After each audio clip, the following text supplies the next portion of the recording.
The Alderney Land Use Plan 2017 claims to set out a vision for the future with guiding principles and defines the island's aims and goals through ongoing plan outputs.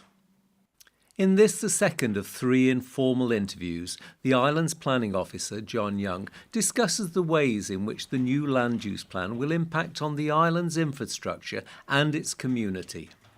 John, let's start by considering major projects that are in the designated areas but are felt to be in the public interest. Well, all along Arup felt that we lacked a policy which allowed the really big and important things that the island needs to sustain itself for the future. This is normal in other jurisdictions. For example, in Jersey, there was a policy allowing a desalination plant in a beautiful area. That's an example of the sort of projects that... And so we postulated a policy, but that policy will require not just a change in the land use plan, it will require a change in the law. And that policy sets out a proposal that says where you've got such a project, which is in the overriding public interest, that the states can allow that project to be considered by the planning system. But as I said, that needs a law change, and there's further consideration to be given to that. Does the report contain any proposals regarding Alderney Airport? Yes, we know the work that's been done concurrently by Policy and Finance. We've taken account of that in the land use plan, and so therefore the land would be required for an extension at the end of the runway is included or is safeguarded in the plan as a long-term proposal.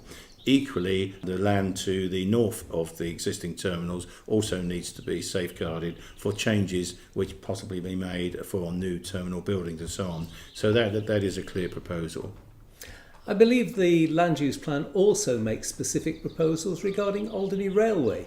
Yes, this was a very pleasant surprise. I mean, what Arup pointed out, that the railway is unique in the Channel Islands, and it has got a really important history and keep up. And they pointed out that there ought to be policies in place that both protect its existing infrastructure, the station, the track, and the buildings they use, and also recognising that if the possibility comes, there ought to be policies to enhance that. So, for example, extending the track through the cutting and through, well, the track's already there, it's about bringing it into reuse and so on.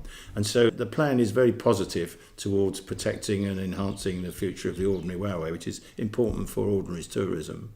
Does the plan contain any proposals for waste management and recycling? Yes, we had quite a number of submissions from the Estates Works Department where at the moment we do have fairly fragmented waste management operations, and there is an aspiration in the plan for a single consolidated site. It's recognised that to get to that point we need to have what they describe as meanwhile uses, I would call interim uses in some places, but they should be temporary, and where they're permitted they will be time conditions, with the object having a long-term recycling base. Now, again, that requires some planning work in the future, but the plan sets out policies to enable it. In addition to that, there is the prospect as well of States Works being able to be part of, for example, Fort Gronay and so on, because at the moment they are sited in the Buttes area, which is obviously a major opportunity area where the plan wants to see community use and community facilities and so on. So there's that element which is included in the plan, yes. Have you considered using waste heat from the power station? Yes, we had a very innovatory proposal from the Alderney Electricity, whereby their current situation is that there is waste heat from the power station as a byproduct of our own generation activities, and of course that would be available to serve all premises in the Bray Opportunity area, right out as far as the Minho and so on. As well as that, there is a proposal from Alderney Electricity to use part of the Upper Glassy for generating solar power. And if that can be done in a way which doesn't damage the Gronay building, I think there is a great potential. The plan makes provision for that also. How about health and education? Well, I think it's axiomatic that those things override everything. They have to be provided for. In the first phase of the land use plan, it was identified the land next to the Minho needs to be protected for and reserved for use of health-related development. And similarly, what the plan recognises that although St Anne's School at the moment, the number of children are well below its capacity, but looking to the future, there will be a need potentially as it grows. There could be more need for open space and so on. And so the plan identifies those areas that should be earmarked and protected for the future of St Anne's School. Are you planning to protect open spaces and other community facilities? Well, again, these are almost something which I think people have perhaps taken for granted because of the open nature of land in Alderney that we all enjoy.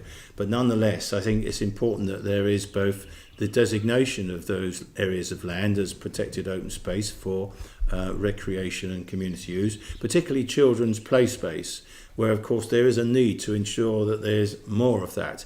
The plan at the present doesn't actually earmark particular sites for that, but nonetheless provides policies that enable those judgments as those opportunities arise and the need arises to be taken.